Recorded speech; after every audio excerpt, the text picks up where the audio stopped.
Yun, magandang araw naman mga kalayag. Panibagong video naman tayo, panibagong tutorial. Nga pala, ngayon lang ulit ako makakagawa ng video, no, tutorial. Ngayon lang din ako makapag-upload, no, napakasipag ko kasi upload. At sadyang ganun lang talaga. Yun. Mga kalayag, tuturo ko sa inyo kung paano i-edit ang ating video sa ganong settings, no? Gagawin natin is yung i-reveal natin yung text revealing text behind the object, no? First, dito tayo sa Kinemaster na, no? Diretso na tayo kay Master. Meron tayong video. Gagawa tayo ng panibago. Dito natin ng konti. Yan, punta tayo dito sa task. Yan, 16:9. Kunin natin yung video na gagamitin natin. Yung pinaka-base natin, no? Video. Una natin kukunin is ito.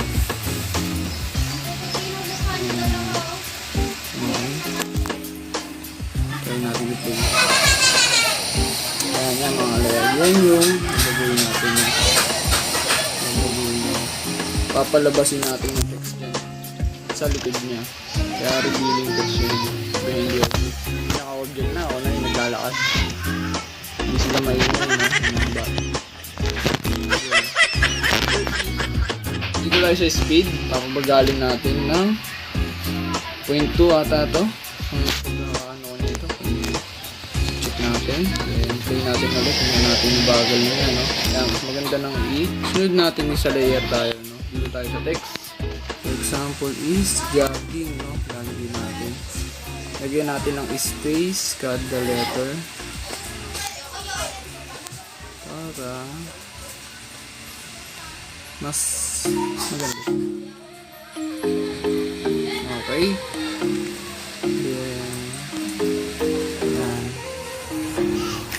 Sasakta natin. Dulo-dulo lang yan. Dulo-dulo.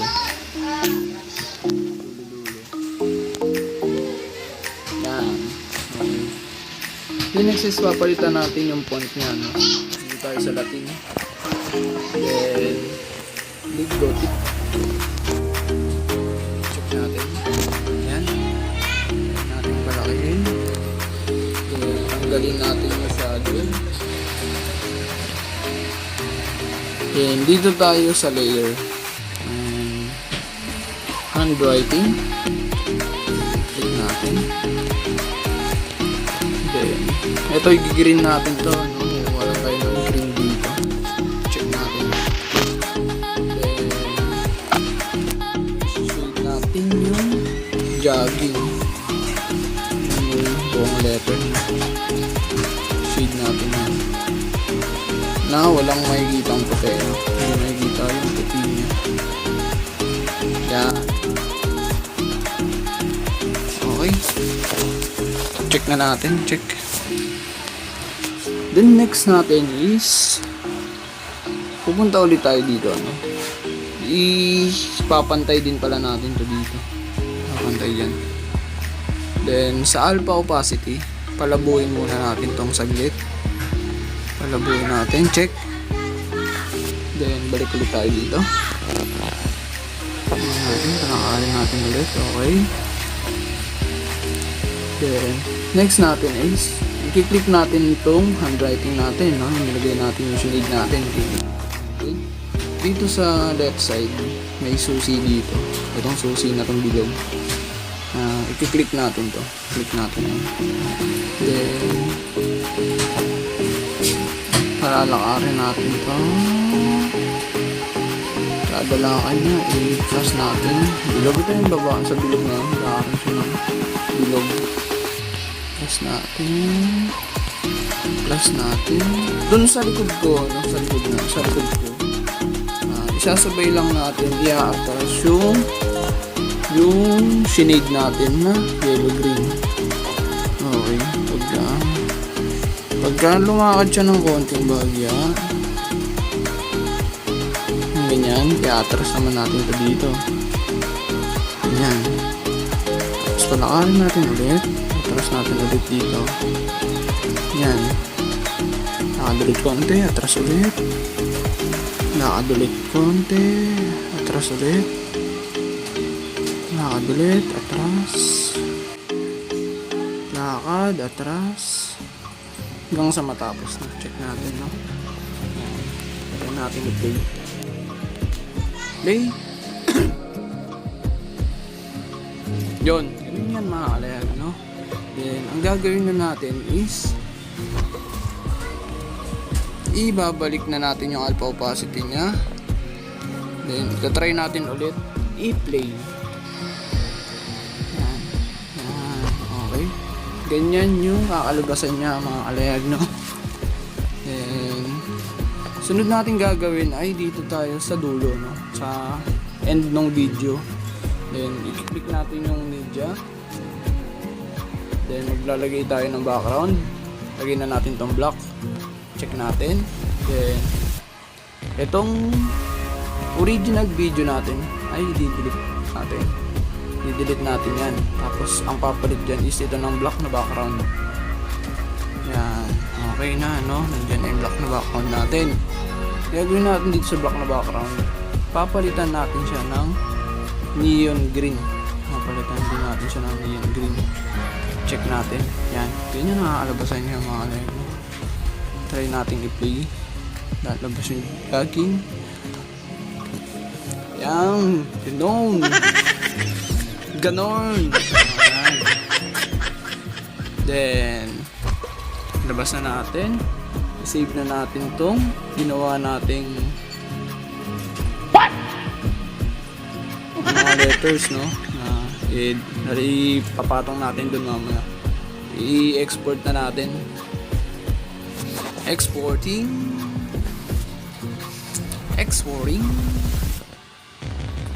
Yun. Done. Export. Balik na natin. Then, dito, gagawa ulit tayo ng panibago, no? Sa plus ulit tayo. 16:9. Tapos, kukunin natin ulit yung video natin na naglalakad tayo. Check natin. Kunin natin ulit yan. Siyempre, babaguhin natin ulit yung speed yan. Ilalagay natin sa 0.2. 0.2 lang siya. Then, siyempre, edit natin ng konti. Gagawin natin yung sa color filter. Then, sa basic, ilagay natin yung B16 para may magbago naman ng konti, no? Parang ang tamlay kasi ng kulay niya, no? Tamlay. Check natin. Yan. Kalayag. Train natin. Yan. Binawasan na natin yung speed niya. Na-edit na rin. Na-filter na rin natin. Then, sa layer, pupunta tayo sa media. Then, kukunin na natin itong ginawa natin letter kanina, no? Yan yun, click ko na nga. Click natin tong square na to. Then, i-click natin yung square para ma-center yung ating letters. Yung in-edit natin kanina. Check. Then, wait, i-click ulit natin to. Yung letter natin, no? Yung naka-neon green. In-export natin kanina. Then, chroma key. I-enable natin to. Kailangan itong key color is naka-neon green. Naka-neon green siya, no? Anong ginawa natin? Yung edit natin, kung anong kulay. Yun yung ilalagay natin dito. Then, i-check natin. Try natin i-play mga kalayag. Yun! Tinong!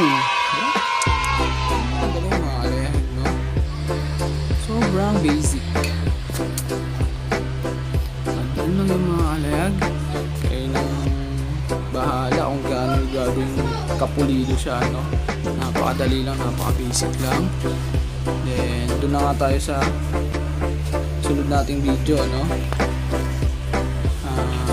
Gagawin natin ay ilalabas na natin ulit. Then, dito ulit tayo sa plus, no? 16:9. Then, kukunin natin yung isang video. Dito tayo sa converted. Kukunin natin itong nakahawak sa puno. Check. Yan. Ito yung susunod natin mga kalayag. Ito. Medyo mabilis to mga kalayag. Babawasan din natin yung speed. Dito tayo sa 0.4 tayo, ano? 0.4 yung bawas natin. Check natin. Para mabagal siya, ano? Hindi siya ganun kabilis yung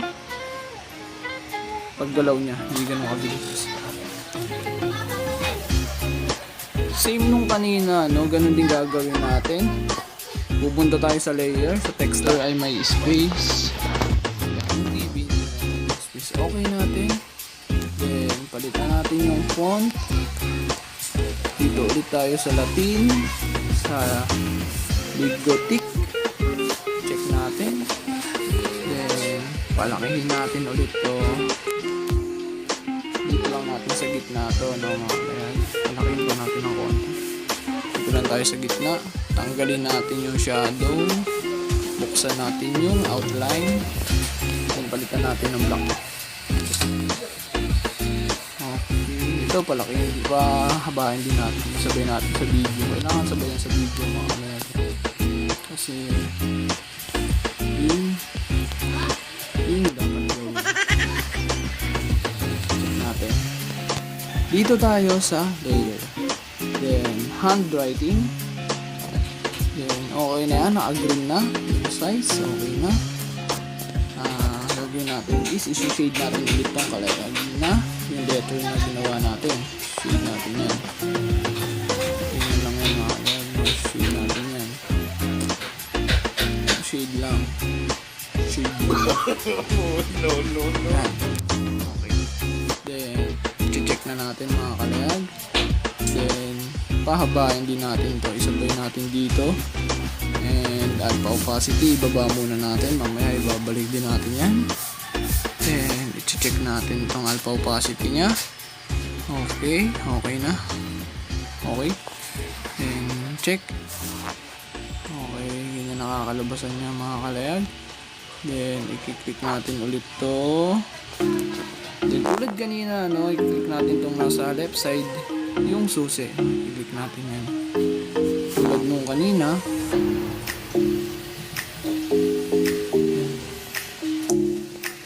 Magpa-plus ulit tayo. Tanda below plus. Meanwhile, medyo tiyaga rin ang kailangan. Dahil kasi lang din yung pag-dilaw na ito. No? Yan. Okay. Tulad nung kanina mga kalayag. Same din nung kanina. Gagawa tayo ng background na black dito sa dulo. Sa end ng ating video, maglagay tayo ng black na background. Then yung original video is i-delete natin. Pahabain natin itong black na background. Itulad natin dito sa letters na nilagay natin. Then papalitan natin dito ng neon green. And ito palang handwriting mga kalayag, na ibabalik natin yung alpha opacity niya sa 100.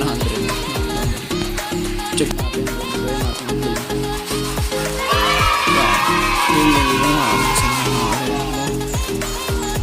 Kalayag TV. Kalayag TV. Okay mga kalayag. Ilabas na natin ulit. Then i-export na. Export. Exporting. Okay ba mga kalayag? Ganun lang yun, no?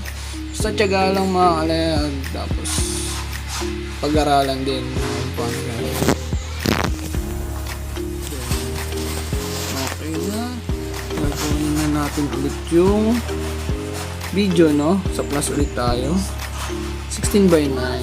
Kunin natin yung video na nakawa ko sa puno. Ito video ko rin to mga kalayag, no? Ako yung gumawa niyan. Nagja-jogging kami yan, no? Asawa ko. Jogging namin yan. Then siya yung taga-video.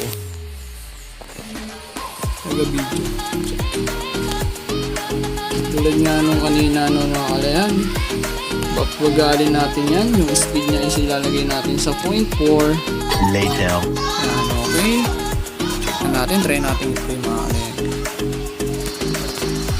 Tingnan natin kung may dating na ba ang ating. Yung! Nakikita nyo. Diyan lalabas ang ating Kalayag TV. Yun, ganun lang yun mga kalayag, no? Napakasimple lang, napakadali lang. Kung kayang-kaya nyo yun. And pasensya na rin dahil ngayon lang ulit tayo nakapag-upload ng video, no? Sana manood kayo din sa mga bago lang dito. Ako si Kalayag din. Please pa-subscribe po, no, mga kalayag, para updated po kayo sa mga video pang darating.